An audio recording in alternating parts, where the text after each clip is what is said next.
of these? I got a little obsessed with mine. In fact, I got a little obsessed with all my stuff. Have you ever wondered where all the stuff we buy comes from and where it goes when we throw it out?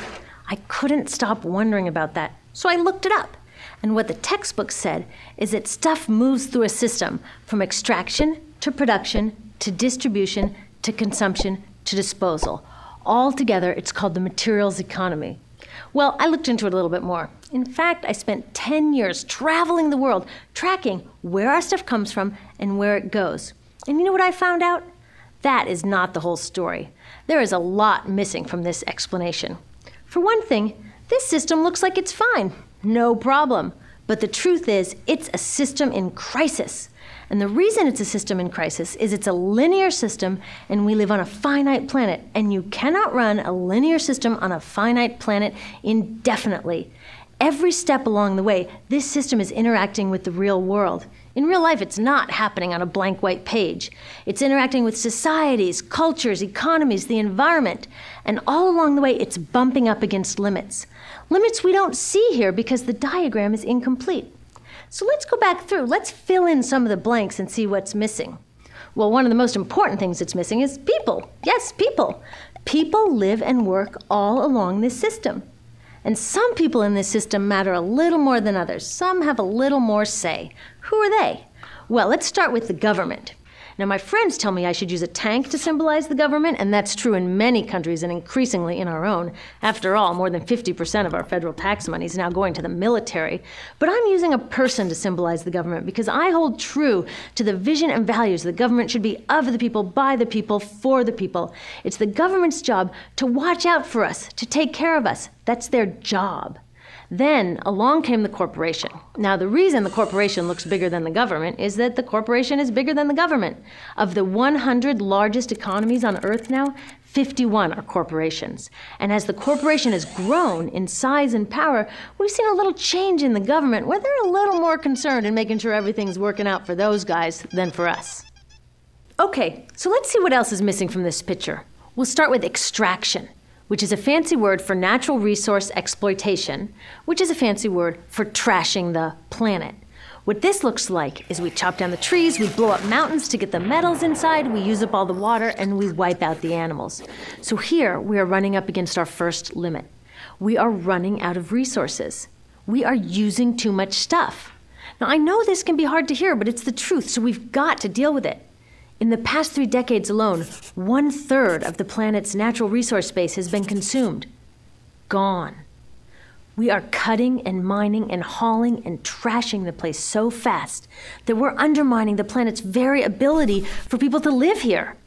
Where I live, in the United States, we have less than 4% of our original forests left. 40% of the waterways have become undrinkable. And our problem is not just that we're using too much stuff, but we're using more than our share. We have 5% of the world's population, but we're using 30% of the world's resources and creating 30% of the world's waste. If everybody consumed at US rates, we would need 3 to 5 planets. And you know what? We've only got 1. So my country's response to this limitation is simply to go take somebody else's. This is the third world, which some would say is another word for our stuff that somehow got on somebody else's land. So what does that look like? The same thing, trashing the place. 75% of global fisheries now are fished at or beyond capacity. 80% of the planet's original forests are gone. In the Amazon alone, we're losing 2,000 trees a minute. That is 7 football fields a minute. And what about the people who live here? Well, according to these guys, they don't own these resources, even if they've been living there for generations. They don't own the means of production, and they're not buying a lot of stuff. And in this system, if you don't own or buy a lot of stuff, you don't have value. So next, the materials move to production. And what happens there is we use energy to mix toxic chemicals in with the natural resources to make toxic contaminated products. There are over 100,000 synthetic chemicals in use in commerce today. Only a handful of them have even been tested for health impacts, and none have been tested for synergistic health impacts. That means when they interact with all the other chemicals we're exposed to every day. So we don't know the full impact on health and the environment of all these toxic chemicals, but we do know one thing: toxics in, toxics out.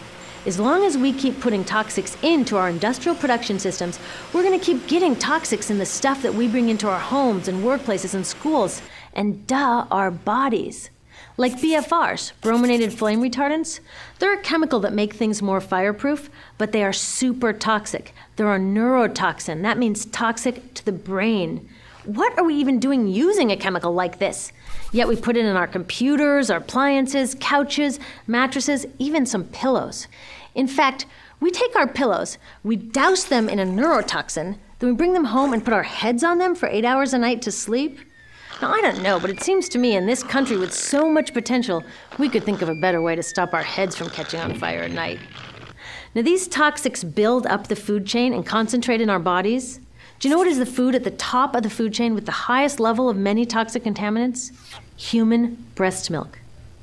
That means that we've reached a point where the smallest members of our societies, our babies, are getting the highest lifetime dose of toxic chemicals from breastfeeding from their mothers. Is that not an incredible violation? Breastfeeding must be the most fundamental human act of nurturing. It should be sacred and safe. Now, breastfeeding is still best, and mothers should definitely keep breastfeeding, but we should protect it. They should protect it. I thought they were looking out for us. And of course, the people who bear the biggest brunt of these toxic chemicals are the factory workers, many of whom are women of reproductive age. They're working with reproductive toxins, carcinogens, and more. Now I ask you, what kind of woman of reproductive age would work in a job exposed to reproductive toxins except for a woman with no other option? And that's one of the beauties of this system. The erosion of local environments and economies here ensures a constant supply of people with no other option. Globally, 200,000 people a day are moving from environments that have sustained them for generations into cities, many to live in slums, looking for work, no matter how toxic that work may be. So you see, it's not just resources that are wasted along this system, but people too. Whole communities get wasted. Yep, toxics in, toxics out. A lot of the toxics leave the factories in products, but even more leave as byproducts or pollution. And it's a lot of pollution. In the US, our industry admits to releasing over 4 billion pounds of toxic chemicals a year. And it's probably a lot more because that's only what they admit. So that's another limit, because yuck, who wants to look at and smell 4 billion pounds of toxic chemicals a year? So what do? Move the dirty factories overseas, pollute someone else's land. But surprise, a lot of that pollution is coming right back at us, carried by wind currents. So what happens after all these natural resources are turned into products? Well, it moves here for distribution. Now, distribution means selling all the toxic contaminated junk as quickly as possible. The goal here is to keep the prices down, keep the people buying, and keep the inventory moving. How do they keep the prices down? Well, they don't pay the store workers very much, and they skimp on health insurance every time they can. It's all about externalizing the costs. What that means is that the real costs of making stuff aren't captured in the price. In other words, we aren't paying for the stuff we buy. I was thinking about this the other day. I was walking to work and I wanted to listen to the news, so I popped into a Radio Shack to buy a radio. I found this cute little green radio for $4.99. I was standing there in line to buy this thing, and I was thinking, how could $4.99 possibly capture the cost of making this radio and getting it into my hands? The metal was probably mined in South Africa. The petroleum was probably drilled in Iraq. The plastics were probably produced in China. And maybe the whole thing was assembled by some 15-year-old in a maquiladora in Mexico. $4.99 wouldn't even pay the rent for the shelf space it occupied until I came along, let alone part of the staff guy's salary who helped me pick it out, or the multiple ocean cruises and truck rides pieces of this radio went on. That's how I realized I didn't pay for the radio. So who did pay? Well, these people paid with the loss of their natural resource space. These people paid with the loss of their clean air, with increasing asthma and cancer rates. Kids in the Congo paid with their future. 30% of the kids in part of the Congo have dropped out of school to mine coltan, a metal we need for our cheap and disposable electronics. These people even paid by having to cover their own health insurance. All along this system, people pitched in so I could get this radio for $4.99. And none of these contributions are recorded in any accounts book. That's what I mean by the company owners externalize the true costs of production. And that brings us to the golden arrow of consumption. This is the heart of the system, the engine that drives it. It is so important that protecting this arrow has become the top priority for both of these guys. That's why after 9/11, when our country was in shock, and President Bush could have suggested any number of appropriate things, to grieve, to pray, to hope.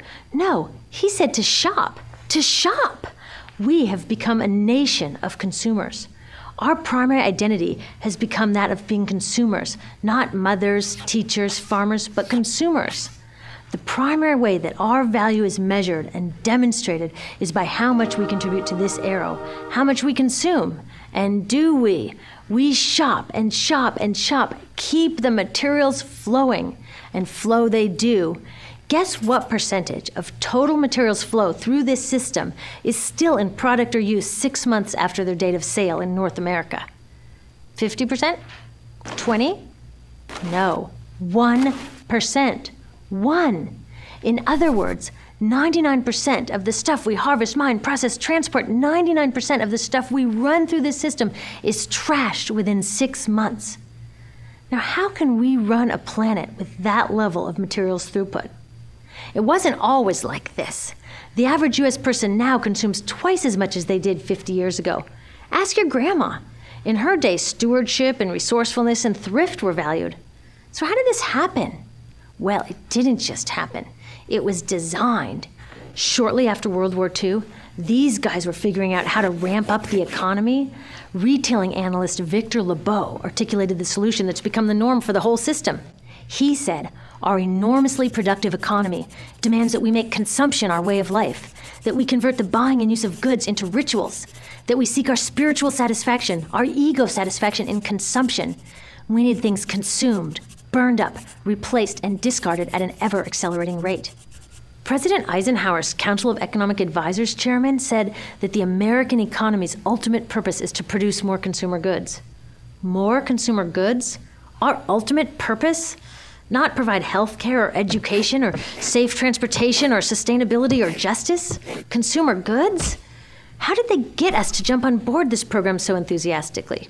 Well, 2 of their most effective strategies are planned obsolescence and perceived obsolescence. Planned obsolescence is another word for designed for the dump. It means they actually make stuff to be useless as quickly as possible, so we'll chuck it and buy a new one. It's obvious with things like plastic bags and coffee cups, but now it's even big stuff. Mops, DVDs, cameras, barbecues even, everything. Even computers. Have you noticed that when you buy a computer now, the technology is changing so fast that in just a couple of years, it's actually an impediment to communication? I was curious about this, so I opened up a big desktop computer to see what was inside. And I found out that the piece that changes each year is just a tiny little piece in the corner. But you can't just change that one piece because each new version is a different shape. So you gotta chuck the whole thing and buy a new one. So I was reading industrial design journals from the 1950s when planned obsolescence was really catching on. These designers are so open about it. They actually discuss how fast can they make stuff break that still leaves the consumer having enough faith in the product to go out and buy another one. It was so intentional. But stuff cannot break fast enough to keep this arrow afloat. So there's also perceived obsolescence. Now, perceived obsolescence convinces us to throw away stuff that is still perfectly useful. How do they do that? Well, they change the way the stuff looks. So if you bought your stuff a couple of years ago, everyone can tell that you haven't contributed to this arrow recently. And since the way we demonstrate our value is contributing to this arrow, it can be embarrassing. Like, I've had the same fat white computer monitor on my desk for 5 years. My coworker just got a new computer. She has a flat, shiny, sleek monitor. It matches her computer, it matches her phone, even her pen stand.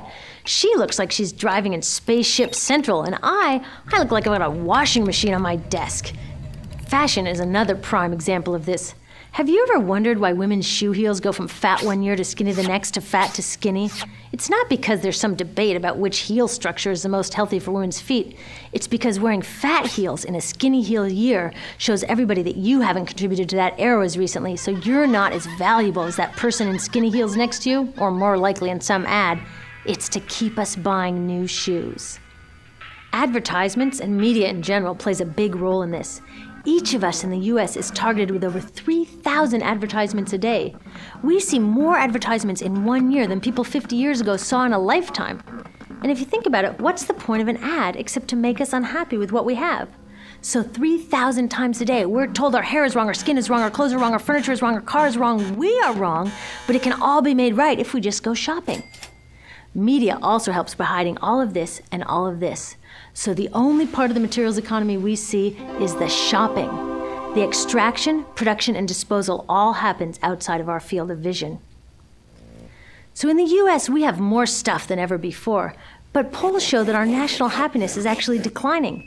Our national happiness peaked in the 1950s, the same time that this consumption mania exploded. Interesting coincidence. I think I know why. We have more stuff, but we have less time for the things that really make us happy. Friends, family, leisure time. We're working harder than ever. Some analysts say we have less leisure time than any time since feudal society. And do you know what the two main activities are that we do with the scant leisure time we have? Watch TV and shop.